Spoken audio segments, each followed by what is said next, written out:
ఓపెన్గా బహిరంగంగా ఆన్లైన్ టెండర్లు ఇస్తారు. కానీ ఇట్లాంటి కోట్లకు సంబంధించిన కాంట్రాక్ట్ ప్రతి డే ట్రాన్సాక్షన్ అండి, 30 లక్షల నుంచి 50 లక్షల టికెట్లు.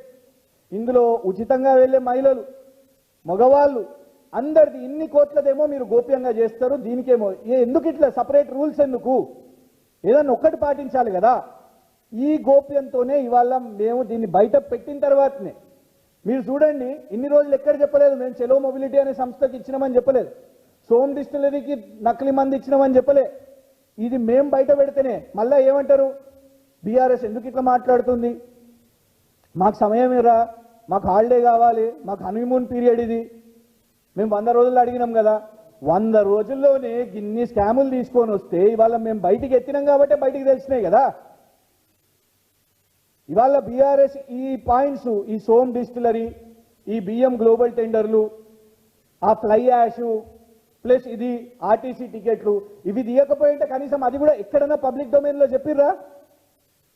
మీరు 15th మార్చ్ అని మీరే చెప్తున్నారు లెటర్ ఆఫ్ ఇంటెంట్, మరి పబ్లిక్ డొమైన్లో ఎందుకు పెట్టలేదు?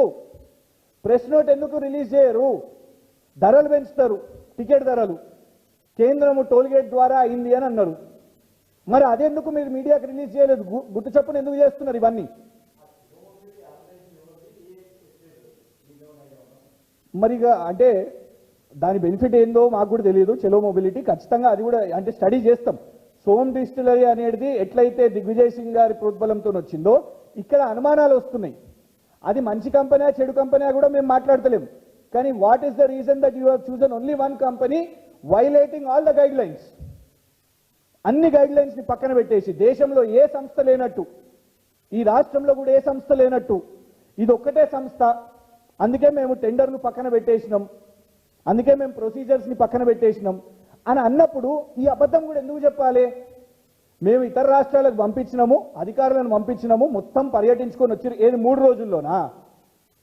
ప్రభుత్వ అధికారులు 3 రోజుల్లో దేశం మొత్తం పర్యటించారంటే నమ్మశక్యంగా ఉన్నదా? అది నమ్మాలనంటే బయట పెట్టండి, మొత్తం షెడ్యూల్ బయట పెట్టండి. ఒకవేళ టీఎస్ఆర్టీసీ పెట్టిన హై పవర్డ్ కమిటీ ఉత్తరప్రదేశ్కి వెళ్ళిందనుకోండి, ఉత్తరప్రదేశ్లో ఏ అధికారిని మార్చి 1 నాడు కలిసిర్రో అది బయట పెట్టండి, వాళ్ళ ట్రావెల్ మొత్తం పెట్టండి.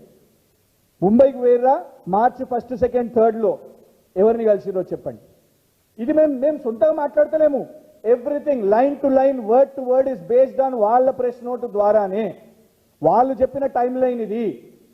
29కి రద్దయింది, 4th చాలు అయింది దందా. ఈ 3 రోజుల్లో ఏమేం చేసిర్రు ఈ కమిటీలో చెప్పాల్సిన అవసరం ఉన్నది. ఎందుకు ఏ బేసిస్గా చేసిర్రు అనేది. We are not against ITIMs, we are not against Mahalakshmi scheme, we are not against technology. Foxconn వచ్చినా కేసీఆర్ గారే తీసుకొని వచ్చిర్రు. ఐటీఐఎమ్స్ పైలట్ ప్రాజెక్ట్ అయినా కేసీఆర్ గారు ప్రభుత్వంలోనే ఉన్నది. కానీ దాని ముసుగులో కాంగ్రెస్ దాని అస్లియత్ని బయటికి తీస్తే ఒప్పుకోము. కాంగ్రెస్ అంటే స్కామ్గ్రెస్, కాంగ్రెస్ అంటే కుంభకోణాలు, అది అందరికీ తెలిసిందే. ఇవాళ మొదలు పెట్టేసారు షురు.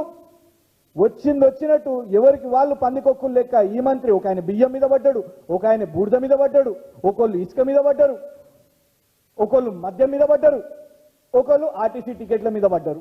ఎక్కడికక్కడ విభజించుకొని డివైడ్ అండ్ రూల్ అన్నట్టు డివైడ్ అండ్ లూట్ నడుస్తున్నది ఇక్కడ. Thank you.